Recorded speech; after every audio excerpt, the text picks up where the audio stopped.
अब हम लोग देखेंगे कि कांस्टेंट क्या होता है। तो देखो कांस्टेंट भी वेरिएबल जैसा ही होता है, बस वेरिएबल का वैल्यू हम लोग चेंज कर सकते हैं बार बार अपने प्रोग्राम में, बट कांस्टेंट का वैल्यू नहीं चेंज होता है। तो इसको मैं प्रैक्टिकल में ही समझाता हूं, ज्यादा बेटर रहेगा।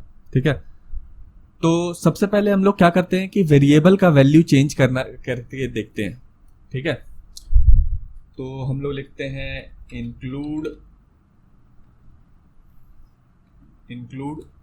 stdio.h, उसके बाद void main, ये रहा, और इसको भी नीचे ले आते हैं कर्ली ब्रेसेस को। अब यहां से हम लोग अपना प्रोग्राम लिखना स्टार्ट करते हैं। तो सबसे पहले हम लोग क्या करेंगे, एक वेरिएबल बनाएंगे।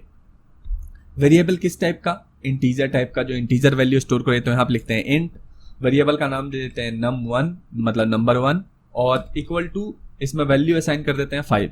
ठीक है, तो हमने एक इंटीजर टाइप का वेरिएबल बना लिया है num1 नाम का, जिसमें हम लोग 5 स्टोर करा चुके हैं। अब इसको जरा प्रिंट करके देख लेते हैं। तो हम लोग करेंगे printf, और यहां पे हम लोग करेंगे वैल्यू ऑफ num1 इज, और %d इसलिए क्योंकि ये इंटीजर वैल्यू है। उसके बाद यहां पे हम लोग उसका नाम लिख देते हैं num1, राइट, लिख दिया। अब हम लोग क्या करते हैं कि इसको एक बार रन करके देखते हैं। देखो मैंने रन किया, तो अब हमारे पास यहाँ देखो आंसर क्या आया, value of num1 is 5, right. मैं इसको एक बार क्लियर कर देता हूँ, ये पहले का आ रहा है। हाँ, अब मैं इसको रन करके दिखाता हूँ। तो यहाँ पे क्या आएगा, वैल्यू ऑफ num1 इज 5 आ गया। अब हम लोग क्या करते हैं कि अपने प्रोग्राम में इस वेरिएबल का, जो num1 वेरिएबल है, इसका वैल्यू चेंज करते हैं। तो वैल्यू हम लोग डायरेक्टली भी चेंज कर सकते हैं, यहाँ पे मैं 2 लिख दूं। ठीक है, या फिर दूसरा तरीका ये है कि हम लोग ये बोलते हैं कि num1 का जो करंट वैल्यू है उसमें -3 कर दो। ठीक है, देखो तो इसके कहने का मतलब क्या हुआ कि num1 में अभी 5 है, तो 5 num1 का मतलब 5 हुआ, 5 - 3 कितना हो जाएगा, 2 हो जाएगा। और उसको चीज को 2 को फिर से num1 में ही स्टोर कर दो। तो अब क्या हो गया, num1 में 2 स्टोर हो गया, राइट। अब हम लोग इसको भी एक बार प्रिंट करा के देख लेते हैं। printf, एक काम करते हैं, इसी को कॉपी पेस्ट कर देते हैं, बात तो बराबर ही है। ये देख, पेस्ट कर दिया है हमने यहाँ पे। अब पेस्ट करने के बाद हम लोग क्या करते हैं, इसके आगे \n लगा देते हैं। इससे क्या होगा, नए लाइन में चला जाएगा। अब इसको दोबारा रन करके देखते हैं। तो अब जब दोबारा रन कर रहे हैं तो आप यहाँ पे क्या देखोगे, यहाँ आ रहा है वैल्यू ऑफ num1 इज 5, और ये पहले वाला है। ठीक है, और बाद में क्या हो गया, वैल्यू ऑफ num1 इज 2 हो गया। तो हमने क्या किया, अपने जो हमारा वेरिएबल है num1 नाम का, उसका हम वैल्यू चेंज कर पा रहे हैं, राइट। तो वेरिएबल का काम ही है कि एक वैल्यू को स्टोर करना, और उसको बार बार आप चेंज कर सकते हो, राइट। लेकिन कांस्टेंट में ऐसा नहीं होता है। तो अब देखते हैं कि कांस्टेंट को डिक्लेयर कैसे किया जाता है। कांस्टेंट को डिक्लेयर, मैं इसको हटा देता हूं। कांस्टेंट को डिक्लेयर ऐसे करते हैं, जैसे आपने नॉर्मल एक वेरिएबल बनाया है, उसी के आगे आपको लिख देना है कॉन्स्ट, CONST स्पेस। ठीक है, कांस्टेंट आपका बन चुका है। ठीक है, आपने देख लिया, वेरिएबल जैसा ही होता है, बस आगे क्या लगाना है, कॉन्स्ट और स्पेस। अब मैं इसको अगर कंपाइल करके आपको दिखाऊं तो ये बिल्कुल सेम, कोई एरर नहीं है। वैल्यू ऑफ num1 इज 5 आ रहा है। ठीक है, अगर आप कहोगे तो मैं क्लियर कर देता हूं, ज्यादा बेटर दिखेगा। ये देखो, कोई एरर नहीं आया, वैल्यू ऑफ num1 इज 5, जबकि हमने बनाया क्या है, एक कांस्टेंट बनाया। कांस्टेंट का मतलब क्या है कि अब प्रोग्राम में num1 का वैल्यू हमेशा 5 ही रहेगा, वो बदल नहीं सकता है। तो चलो एक बार बदल के देखते हैं। अगर हम लोग बदलने की कोशिश करेंगे, num1 इक्वल टू 2 कर दें, या चलो जो पहले कर रहे थे वही कर लेते हैं, -3। ये देखो, यही कर रहे थे हम लोग। अब देखो, अब एरर आएगा, और हमारा जो एडिटर है वो भी बता रहा है एरर। यहाँ देखो, होवर करोगे तो वो बता रहा है कि जो एक्सप्रेशन है वो मॉडिफाई नहीं करने के लायक है। ठीक है, मतलब num1 को आप मॉडिफाई नहीं कर सकते हो, बट आप कर रहे हो। और इसको कंपाइल करके भी हम लोग देखते हैं। तो जैसे ही हम लोग कंपाइल करेंगे, एक एरर आएगा। क्या आएगा मैसेज, कि assignment of read only variable. Read only मतलब कि num1 जो है उसको सिर्फ रीड किया जा सकता है, उसको दोबारा राइट नहीं किया जा सकता है, मतलब उसको चेंज नहीं किया जा सकता है। ठीक है, तो अब देखो, कांस्टेंट को जैसे ही आप चेंज करोगे, आपका कंपाइलर एरर देगा। तो कांस्टेंट का मतलब क्या होता है कि जब एक बार आपने उसको वैल्यू असाइन कर दिया तो दोबारा वो चेंज नहीं होगा। ठीक है, अब हम लोग क्या करते हैं, मान लो कि यहाँ पे हम लोग डिक्लेरेशन के टाइम हम लोग असाइन नहीं करते हैं वैल्यू, सिर्फ इतना लिखते हैं, तो क्या होगा? अब इसको जरा रन करके देखते हैं। तो जब इसको रन करेंगे तो हमारे पास क्या आ रहा है? Value of num1 is 0। देखो यहाँ लास्ट में वैल्यू ऑफ num1 इज 0। एक काम करता हूं, मैं इसको फिर से क्लियर कर देता हूं, क्योंकि क्लियर नहीं करूंगा तो आपको अच्छे से दिखेगा नहीं। ये देखो वैल्यू ऑफ num1 इज 0, मतलब कि अगर आपने कांस्टेंट को कोई भी वैल्यू असाइन नहीं किया है तो उसका डिफॉल्ट वैल्यू क्या हो जाएगा? 0, क्योंकि ये इंटीजर टाइप का था, राइट। अब देखो, अब मान लो कि यहाँ पे कैरेक्टर रहता CHAR, तो देखो क्या होता डिफॉल्ट वैल्यू। हम लोग इसको रन करते हैं तो भी हमारे पास जो वैल्यू का num1 का वैल्यू होता वो 0 ही रहता, राइट। मैं इसको एक बार और क्लियर कर देता हूं। हाँ ठीक है, अब इसको हम लोग रन करते हैं। ये देखो 0 का 0 आ रहा है। तो यहां पे अब हमारा काम क्या है? बाद में तो हम लोग वैल्यूज को चेंज नहीं कर सकते हैं, अगर हमने छोड़ दिया तो 0 हो गया। 0 आप बाद में चेंज नहीं कर सकते हो, तो इसीलिए हम लोग जहां पे कांस्टेंट को डिक्लेयर करते हैं वहीं पे उसका वैल्यू देते हैं। तो यहां पे ही आपको कोई वैल्यू असाइन कर देना चाहिए, राइट। अब इसको रन करोगे, अब हमारे पास 6 आ गया वैल्यू, ठीक है। अब देखो सबसे बड़ा क्वेश्चन ये आता है कि हम कांस्टेंट बनाएंगे ही क्यों? तो उसका देखो 2-3 कारण हो सकता है। पहला कारण कि अगर आपका जो कांस्टेंट का वैल्यू है, मान लो यहां पे हम लोग पाई यूज कर रहे होते हैं, ठीक है, हम एक मैथ का प्रोग्राम बना रहे हैं तो पाई यूज करेंगे। देखो जो कांस्टेंट हम लोग बनाते हैं वो स्मॉल लेटर में भी उसका नाम हो सकता है, लेकिन हम लोग क्या रखते हैं? हमेशा कैपिटल रख देंगे। जैसे पाई का हम लोग PI कर देंगे। तो अब हमें डिफरेंस अपने प्रोग्राम में पता चलेगा कि कांस्टेंट जो भी होगा उसको कैपिटल रखेंगे और जो वेरिएबल बनाएंगे उसको स्मॉल लेटर में रखेंगे, ठीक है। तो हमें डिफरेंस देखते के साथ पता चल जाएगा। तो देखो मान लो यहाँ पाई का वैल्यू हम लोग स्टोर करवाना चाह रहे थे, तो कैसे करवाते? 3.1415। अगर डिटेल में देखोगे तो सॉरी यहाँ पे हम लोग करेंगे मेरा न्यूमेरिक कीबोर्ड जो था वो क्लोज था इसलिए नहीं हो रहा था। 3.1415, ठीक है। अब देखो ये वैल्यू हम लोग जब भी पाई का वैल्यू पढ़ते हैं तो 3.14 ही पढ़ते हैं, बट जरूरी तो नहीं कि वही यूज करना हो, थोड़ा और ज्यादा एक्यूरेसी के साथ यूज करना होगा हमें। तो ये वैल्यू अब आपको याद रखना मुश्किल हो जाएगा अगर आप अपने प्रोग्राम में 100 बार पाई का वैल्यू यूज कर रहे हो तो, राइट।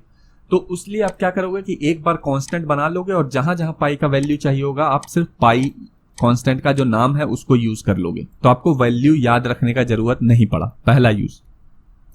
दूसरा यूज, अगर आप डायरेक्ट वैल्यू को कहीं पर मल्टीप्लाई कर रहे हो तो जो दूसरा प्रोग्रामर है या आप ही बाद में जब पढ़ने आओगे तो आपको समझ में नहीं आएगा कि ये हमने 3.415 क्यों मल्टीप्लाई किया, ये है क्या। तो लेकिन अगर आप कांस्टेंट बनाते हो और उसका एक मीनिंगफुल नाम देते हो तो कहीं पे भी मल्टीप्लाई करोगे तो पता चल जाएगा कि ये पाई है, ठीक है। या फिर अगर एक रियल टाइम एग्जांपल बात करूं तो बैंक के लिए अगर आप बना रहे हो तो बैंक का जो इंटरेस्ट होता है उसको आप कांस्टेंट बना दो, और जहां पे भी आप इंटरेस्ट निकाल रहे हो आपको पता चल जाएगा कि ये सेविंग का इंटरेस्ट है, ये फिक्स डिपॉजिट का इंटरेस्ट है, हर का एक कांस्टेंट बना दो और उसमें उसका फिक्स डिपॉजिट का जो रेट है इंटरेस्ट वो लिख दो, जो सेविंग अकाउंट का इंटरेस्ट है वो लिख दो, करेंट अकाउंट का जो है वो लिख दो, ठीक है। तो उससे हमें पता चल जाता है कि हम किस चीज से मल्टीप्लाई कर रहे हैं। दूसरा फायदा। तीसरा फायदा, मान लो हमने पाई का वैल्यू 100 जगह पे अपने प्रोग्राम में यूज किया है और हमें कोई कहता है कि एक काम करो इसको चेंज कर दो, मतलब थोड़ा और एक्यूरेट बना दो, अब इसमें आगे 9 भी ऐड कर दो, ठीक है। तो ये थोड़ा और एक्यूरेट हो गया। तो जब अगर आपने 100 जगह पे पाई का वैल्यू यूज किया होता तो आपको ढूंढ ढूंढ के जाके चेंज करना होता, लेकिन हमने क्या किया कि एक कांस्टेंट बनाया हुआ था तो एक बार में ही चेंज कर दिया, ठीक है। बस एक जगह पे चेंज किया, हर जगह पे ऑटोमेटिक चेंज हो जाएगा। अब हम लोग क्या करते हैं कि मैंने आपको बता दिया कि हम कांस्टेंट क्यों बनाते हैं, लेकिन अब हम लोग क्या करेंगे कि अब एक प्रोग्राम बना के देख लेते हैं। जैसे पाई का यूज हम लोग कहां पे करते हैं? सर्कल का रेडियस या सरकमफ्रेंस निकालने के लिए, यही दोनों के लिए यूज करते हैं। तो एक काम करते हैं, हम अब प्रोग्राम बनाते हैं जिसमें यूजर इनपुट करेगा सर्कल का रेडियस और हम लोग उसको बताएंगे क्या? एरिया और पैरामीटर, यही, ठीक है। दोनों में हमें पाई की जरूरत पड़ेगा। तो देखो अब उसको कैसे करते हैं। हमने एक कांस्टेंट बना लिया, लेकिन एक गलती हमने कर दिया है। बताओ क्या? ये फ्लोट वैल्यू है और हमने बनाया क्या है? इंटीजर टाइप का कांस्टेंट बनाया है। तो इसको हमें चेंज करना पड़ेगा, हमें इसको करना पड़ेगा फ्लोट, राइट। मैंने इसको चेंज कर दिया है फ्लोट में। अब हम लोग वेरिएबल बनाते हैं कुछ फ्लोट टाइप का ही, क्योंकि हर कुछ डेसिमल में स्टोर होने वाला है तो फ्लोट टाइप का बनाते हैं। रेडियस के लिए हम लोग एक वेरिएबल बनाते हैं जिसका नाम r रख देते हैं, क्योंकि मैथ में हम लोग r इक्वल टू रेडियस ही मानते हैं। उसके बाद एक और वेरिएबल बनाते हैं एरिया, AREA, एरिया, ठीक है। उसके बाद एक और वेरिएबल बना लेते हैं पेरीमीटर, PERIMETER, पेरीमीटर, ठीक है। हमने 3 वेरिएबल भी बना लिया फ्लोट टाइप का और एक कांस्टेंट बना लिया पाई टाइप का।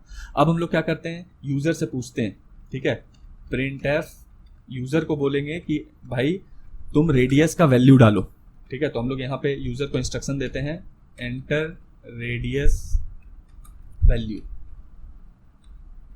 ठीक है, हमने ये दे दिया। अब यूजर क्यों, एक सेकंड मैं स्पेस थोड़ा कम कर देता हूं, ज्यादा स्पेस देना भी ठीक नहीं है। हाँ, अब यूजर क्या करेगा, यूजर एंटर करेगा कुछ, तो उसको स्कैन कैसे करेंगे, स्कैन एफ से, स्कैन एफ मैंने आपको बता दिया ये। अब क्योंकि ये फ्लोट वैल्यू है तो हम लोग क्या देंगे %f, और उसको स्टोर कहाँ करवाना है हम लोगों को, r में, तो यहां पे देंगे m%r, ठीक है, हो गया। अब वो r नाम का जो वेरिएबल था उसमें स्टोर हो जाएगा रेडियस। अब हमें एरिया कैलकुलेट करना है, तो हम लोग यहां पे क्या करेंगे, एरिया इक्वल टू क्या होता है, पाई r स्क्वायर होता है। तो पाई का वैल्यू हम लोग कांस्टेंट से लेंगे, PI कैपिटल वाला जो बनाया था, मल्टीप्लाई r एंड फिर मल्टीप्लाई r, यही होता है ना। ये देखो मैं इसमें स्पेस कम कर देता हूं, आसानी से दिखेगा। देखो पाई r स्क्वायर हो चुका है। हमने क्या किया कि पाई r स्क्वायर कैलकुलेट करके उसको एरिया नाम का जो वेरिएबल था उसमें स्टोर करा दिया, और यहाँ पे अब हम लोग प्रिंट करा देंगे। क्या प्रिंट कराएंगे, तो प्रिंट f, ठीक है, एरिया ऑफ सर्कल इज कितना है, %f कर देते हैं, क्योंकि एरिया का वैल्यू फ्लोट वैल्यू है, और यहाँ पे हम लोग लिख देंगे एरिया, एरिया, ठीक है। और एरिया के नीचे पेरीमीटर भी कैलकुलेट कर देते हैं, तो हम लोग यूज करते हैं पेरीमीटर, जो हमारा वेरिएबल है उसको स्टोर करेंगे इसमें, और फॉर्मूला क्या होता है 2πr, ठीक है। तो 2 इंटू पाई इंटू r, यही होता है, ये देख। तो पेरीमीटर भी का भी हमने लिख दिया फॉर्मूला। अब यहाँ पे सेम इसी तरीके से एक और प्रिंट ऑफ करा देते हैं, जो हमें क्या बताएगा, पेरीमीटर बताएगा। तो अब हम लोग यहाँ पे लिख देते हैं पेरीमीटर एरिया के जगह पे, और यहाँ पे भी पेरीमीटर, यहाँ पे P कैपिटल कर देते हैं। ये देख हमने बना दिया, एक प्रोग्राम बनाया। अब ये कर क्या रहा है, पहले ये देख लो। हमने एक कांस्टेंट बनाया फ्लोट टाइप का, जिसका नाम रखा पाई, और उसका वैल्यू दिया इतना, राइट। और इसी पाई को जहां जहां पे हमें पाई का वैल्यू का यूज है, देखो यहाँ पे 2 जगह पे हमें यूज था, हमने यूज कर लिया। और 3 वेरिएबल बनाया फ्लोट टाइप का, r जिसमें रेडियस स्टोर करेंगे, एरिया जिसमें एरिया स्टोर करेंगे सर्कल का, और पेरीमीटर जिसमें पेरीमीटर स्टोर करेंगे। फिर हमने प्रिंटफ करके यूजर्स को इंस्ट्रक्शन दिया कि इंटर रेडियस वैल्यू, रेडियस का वैल्यू डालो। उसके बाद स्कैनफ के थ्रू हमने उसको, जो यूजर ने वैल्यू एंटर किया, उसको स्टोर कहाँ करवाया, r नाम के वेरिएबल में। उसके बाद हमने एरिया कैलकुलेट किया, जो फॉर्मूला होता है उससे, फिर पेरीमीटर कैलकुलेट किया, उसके बाद आउटपुट कर रहे हैं। तो चलो इसको रन करके देखते हैं।